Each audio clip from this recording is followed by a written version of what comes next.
Jon, what was the biggest adjustment over the last year of putting your imprint on this program? Well, it's probably finding your footing and identity with college basketball changing so rapidly at the same time. I think that was the toughest challenge, it still is, where who are we in 2023? Who do we need to become? And really then standing firm with what you believe in, what your values are. Some has definitely continued from what I've learned as a player and as a coach. And then there's been some things I've had to adapt and change based on where we are in today's day and age. Such as? Well, one, the way you communicate with players. And, it's when I was a player, it was you're doing this and you did it. And now it's important that they understand why you're doing certain drills, why we're playing a certain style. I think you can never over-communicate too much. And still the best way is to be incredibly truthful and at a moment's notice. Like, we don't hold back or sugarcoat anything, but it is really important that they understand our thinking as coaches, where we're coming from, why we're making certain decisions. I think that's a key thing. I'm not saying Coach K couldn't have adjusted, because he did an unbelievable job of adjusting to generations personnel, but it feels like you're the right person, the right age, at the right time for this new era of NIL and the portal and dealing with players. How have you been able to relate maybe easier to this generation? Well, look, it's funny for me because I'm still one of the youngest coaches in college basketball. I'm being further and further removed from being a player, but still I can get out there if I need to, and I'm still pretty good on the floor. But it's still so different, right? Like the priorities for certain players are nothing like it was for guys that played when I was coming through. And so you can't have an ego, don't get me wrong, and I'm very confident what we can do, but also you have to understand that certain things that kids want are just different now.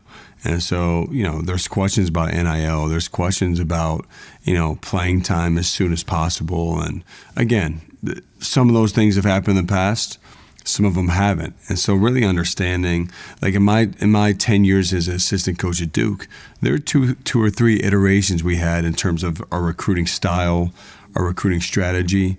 It's no different now how we continue to evolve and recruit and find the right guys for Duke. The transfer portal you have taken in, but you haven't lost.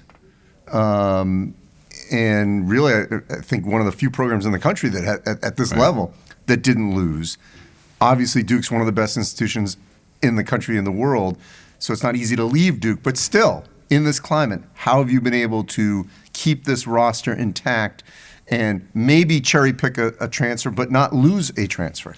Well, I was very lucky my first 2 seasons here to recruit a group, and that includes our freshmen who have been here this year, where they committed to me and to our program without seeing me coach a game as a head coach.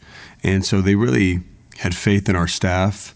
I think it speaks to the level of trust in Duke University and the brand that our program has become. But for our guys to come back after our first year coaching, some guys didn't play. Some guys had roles that wanted to be bigger. And then all of them had opportunities with other schools that were recruiting them, regardless of the fact they weren't in the transfer portal.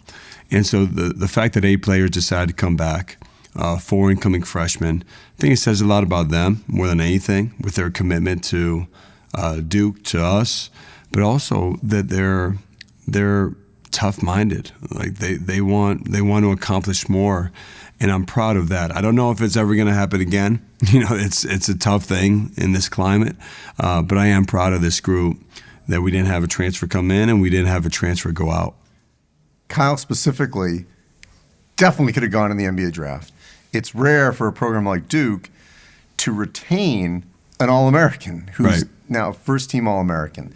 What does that tell you about his passion for this program, for you, for the staff, and to want to get ready to be in the NBA when it is his time? Right. Well, Kyle made a unique decision, and he definitely could have been drafted in the NBA. I don't know where exactly, but I do know that he felt he had more to accomplish here.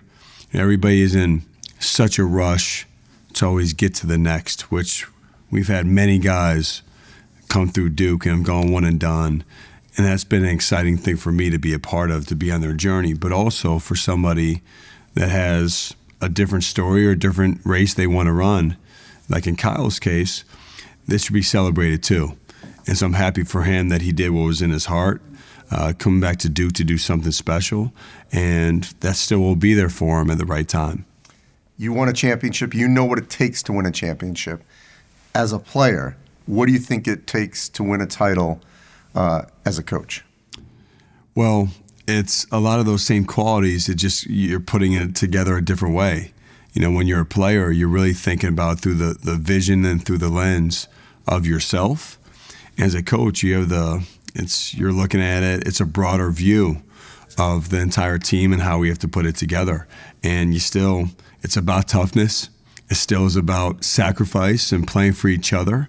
And I think the core that we've had that decided to come back from day one to this program has set us up in a big way where we can make a special run, because if they want it to be just about them, they won't be here at Duke. Some of our guys wouldn't have decided to come back for another year. Some of our incoming freshmen wouldn't have decided to come here, regardless of who was coming back. And I think that's what's special about this group. As you go into the tournament, each weekend becomes its own mini tournament. And you guys had a thrilling run, obviously, in 2010. What is it about how you manage March Madness from weekend to weekend to weekend to accomplish the ultimate goal? For me, it's always been about no pacing. Like, you can't pace and you can't assume. And, I go back to 2010 when we won the national championship. Pretty sure on Selection Sunday, people are picking us to be the first one seed to lose. In 2015, I don't know that people were talking about us to make a run when we won the whole thing. Other years they were, and we came up short. So predictions, the coverage, which is amazing, all the anticipation of matchups, all that goes out the window. No pacing. You play game one, and then you go from there and take it one game at a time if you're fortunate to win that first one. But that's, to me, the most important thing.